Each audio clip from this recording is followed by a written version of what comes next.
of you. I feel good, you look great, I like you, I can't wait. Well, I was going to go fishing today, but the weather was real iffy this morning, and as I was going to go out on the boat, I thought, nah, I won't. I'll have just relaxing and enjoying myself.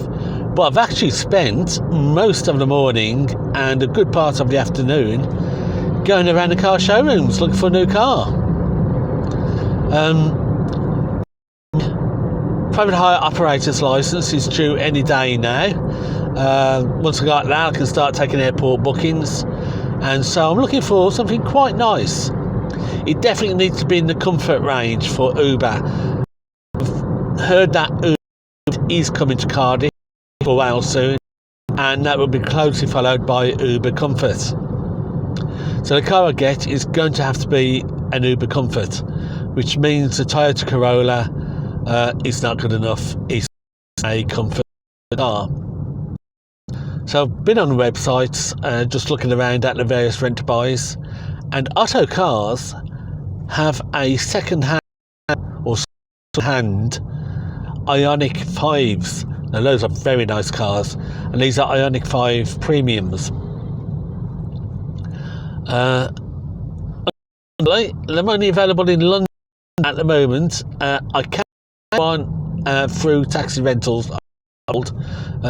Andrew from Taxi Rentals talked to me this morning, but I've got to have my private hire license for at least 3 months, which I don't. I've had my hire license for about a month, so there's another 2 months before I can apply with Otto Cars for a rent. That's an option. I'll put it on the back burner. I've just been up to the dealers in, and they've got a very nice second-hand Ioniq 5 premium, and 14,000 clock, less than a euro, and just looks nice. I also looked at the demonstrator I've got, which is 40,000. It's the top of the range with tech pack and everything. That was very nice, very nice looking, and at 40,000, and that's just 8,000 miles on the clock. So that's an option. I've got to sort of work out my finances and see what sort of deals I can get on these Ioniq 5s, because I do like the car, and they are comfort grade for Uber. So top of my list at the they charge from zero, I think it's 10 up to 20% in a minute, and that's important for a range on a full charge. But of course, I 90%, giving me about 6 miles on an 80%. It's really nice. And the other thing that's really interesting is MG.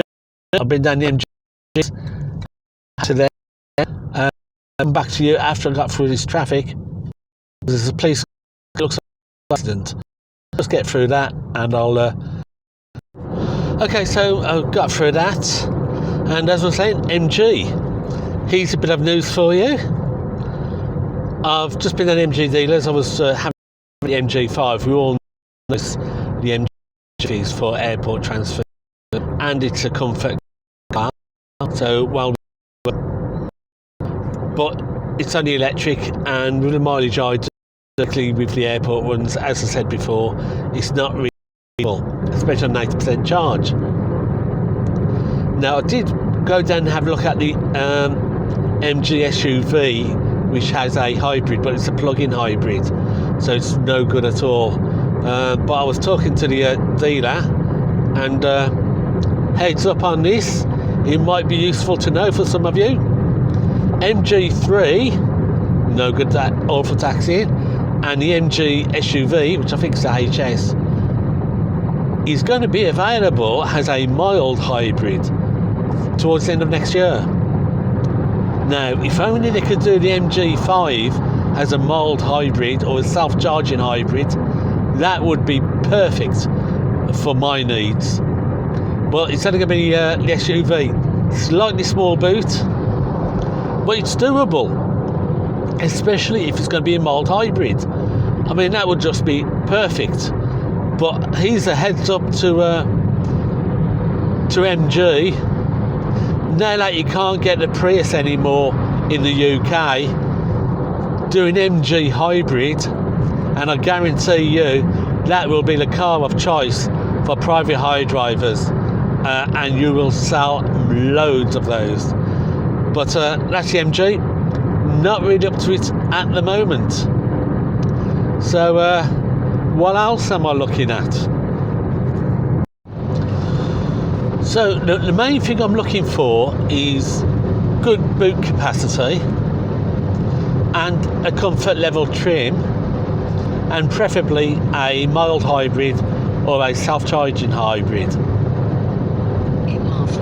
Now, one of the things I'm going to be doing is one of the biggest markets that I had when I was doing the airport transfers 20 years ago with flight cabs is unaccompanied minors going to private school. A lot of them are Chinese, some Indian, some Russian, but a good bulk of them were Chinese. Now, they like a nice comfortable car, comfort level trim from Uber, but they don't want anything too flash, because in China it's not good to be too flash, especially with the current government. So a nice comfort level trim like the Ioniq 5 would just be perfect. Good mileage on it, so that's a nice one.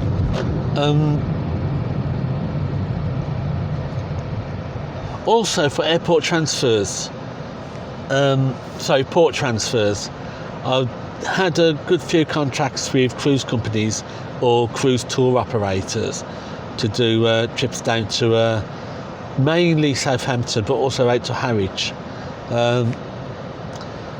I'm not too sure even if the Ioniq 5 would go to Harwich on one charge from Cardiff, but most of those passengers tend to be elderly or more mature in years, and they are more than happy to take a break on long distance car journeys. I always used to offer that option for them, even when I had the petrol cars. I'd say, look, it's Harwich, it's a good 5-6 hours trip, drive time. Do you want to break it up with a small comfort break of 20-25 minutes? And most of the time they'd say yes. So I'm not too concerned about having to plug in on the way to Harwich if necessary. Concerned about the cost of electric from a motorway service station, but I'm not too concerned about having to do so. The other thing is, with the comfort, it means I can charge a little bit more on pricing, and that's going to pay for my time stuck at a charging station. But with a 20-minute charge time on the Ioniq 5, it's not too bad. So that's it. So I've got my private school unaccompanied minors. I've got all the forms still that I can just print out, send to parents to give me permission to transfer them to the airlines. I know all of the fast check-in procedures. Most major airlines have fast check-ins for unaccompanied minors. So I offered a school to check-in service. We park the car up, we take the child in and actually check them in. If you know the system, even with airlines that didn't have a fast check-in for children, I could normally get them checked in without having to queue. If you talk to the stewardesses nicely at the reception desk. So very nice, offering that service. We've got two main schools in South Wales that I'd be looking at targeting. It's the Haberdasher schools in Monmouth, who have boarding, and also Atlantic College in just past Cardiff, Dinas. They do boarding school. There's also a couple of more private boarding schools out towards Tenby Way, so I could be looking at targeting those. it's very difficult to get into the parents to use you, but once you're in, they are very loyal parents. So if the kids like you, then you've got repeat bookings all through the school year, 3-4 times a year to the airports, and for 4 or 5 years during their school life. I mean, I took a couple of them. I went through their school life and then into the university years. One of them, who studied down in Atlantic College, then went to University of York up in York, and she wanted me to carry on doing her airport transfers when she was a student. And I said to her father, look, yeah, I'd quite happy to do it, but it's out of my area. I've got to run from Wales down to Heathrow to go up to York. And he said, tell me how much you want. So I did an extra £100, £120 onto the price. And he went, yeah, not a problem, do that. When you're in the private school market, people who are spending 40, 50, 60,000 pounds a year on private education for the kids are not worried about the difference of £100 on an airport transfer.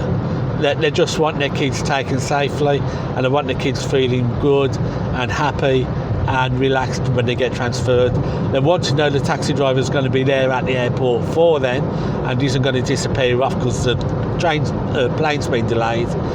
And they want to know that the kids are going to be escorted through the airport and up to the check-in. And if you can provide that, the money is not an option, is no object for these people. So nice car, a little bit of patience, a little bit of care, a little bit of service, and you can do really, really well in airport transfers. Same with cruise transfers. Get in with the cruise lines and travel organisers, the tour consultants, and a lot of the people who go on these cruises tend to be wealthy, tend to not worry too much about the extra cost. A lot of that cost the tour operator will take on anyway and take it out of her commission or their commission from the cruise lines. And they look for a nice level of comfort. They don't want the expense of executive cars, but they want a little bit of extra comfort. And for that, the Ioniq 5 looks really, really nice. The other one, if I don't go for the Ioniq 5, is the Kia Niro.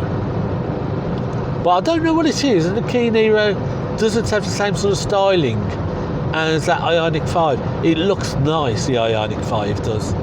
So that's the real option for that, for both airport transfers and cruise transfers.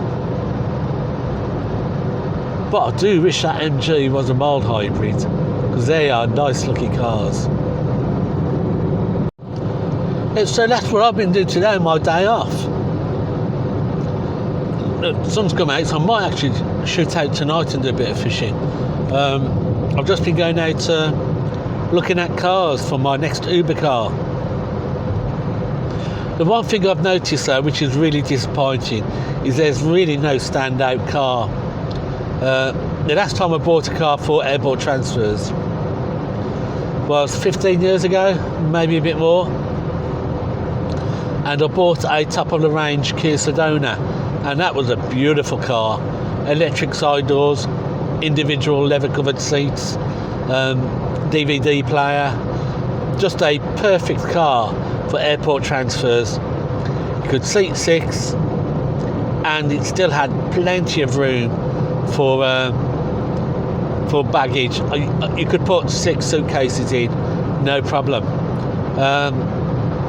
Sadly, they don't do the Sedona anymore. I mean, that was just my favourite car of all time for airport transfers. So next one I'm going to have a look at when I get back home is I'm going to sort of get up Tesla's website. See, I quite like the look of those Skoda Kodiaqs that's just driven past. I'm going to have to have a look at Skoda and see if there's any hybrids in Skoda. Mild hybrids, self-charging ones. But the other one to look at is the Tesla, of course. I think I'd have to go with the Model Q. No, not Model Q, Model Y. I don't think the Model 3 is going to be at the level. But it might be. I'll have to go down to the Tesla showroom and have a look. But Tesla might be quite good. The best thing about the Tesla is that you get discounted electric charging, I heard.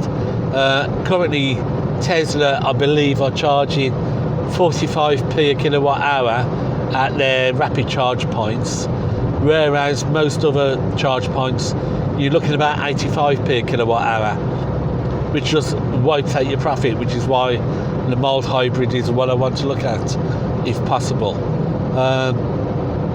I don't really know. Standard petrol's no good. I don't want standard petrol. I don't want a diesel. It's going to be mild hybrid, or have to push a really, really good, really, really long distance quality electric EV. And I think the Ioniq 5 is probably the car. Just a shame Autocars won't take me on for another 2 months. Do I wait out 2 months? Do I check with a bank and try and get a bank to fund that £30,000 Ioniq 5? I've got about 8,000 I can put down as a deposit, so that brings it down to 22,000 loan. One of the things I've noticed, I've been talking to the guy at both Toyota dealership and that's where I went this morning. I went to the Toyota dealership. They had a Prius Plus coming, a late model Prius Plus coming second hand. And he sent me an email on Saturday, and I said I'll come down today. But they sold it on Sunday. They don't hang around at all, those Prius Pluses. Such quality cars. Again, went to a taxi driver. So that's no good. So hopefully another one of those might come in. But I'm not sure whether they're a comfort car for Uber. I'll have to check on their list of comfort cars. But talking to some of the guys in the dealerships, and PHP, which is a big thing in car financing now, they won't touch me because of the miles that I'm doing. You know, I'm estimating 40,000 miles a year, and most of these PHP contracts, personal hire contracts, have a maximum of 25 to 30,000 miles. So they won't do a taxi with the mileage I do. So that's a shame. So it's really going to be £8,000 down and try and fund the rest with a bank loan. We'll see if we can do that. But it's one of those things, difficult to sort of finance as a taxi driver, a vehicle, purely because of your mileage and the wear and tear that you do. I mean, it's like this car, it's been heavily used. Your back end goes, the springs and suspension just goes after 2 years, 3 years with the people that you carry, because you do carry quite a lot of quite heavyweight people. Now, I'm borderline overweight stroke obese. I was morbidly obese at the turn of the year, and I've lost about 2.5 stone since January, and I plan on losing another couple of stone. But I'm quite lightweight compared to some of the people. You put 3 big lads in the back of the car and your suspension really knows about it. So this is why I was looking at maybe an SUV, because they tend to have upgraded suspensions. You know, 3 big lads in the back with their luggage, you need something decent. Don't know. Difficult to make a choice. I only need something to last me 5 years though. 5 years time I'm going to be on the state pension, and I'm not going to need to be topping up my private pension because I'll be state pension. We'll think about it. Well, that's me rambling on today. It's what I've been doing on my day off, going around the car showrooms. What sort of car do you like for private eye driving, and particular for airport transfers? Leave your choice in the comments below. So until next time, happy driving and stay safe. Oh, look at that, it's just gone past now, the Ioniq 5. There are such nice looking stylish cars, that silver car is. You recognise them anywhere. Classic. Fabulous. I want one. Just can't afford it, that's all.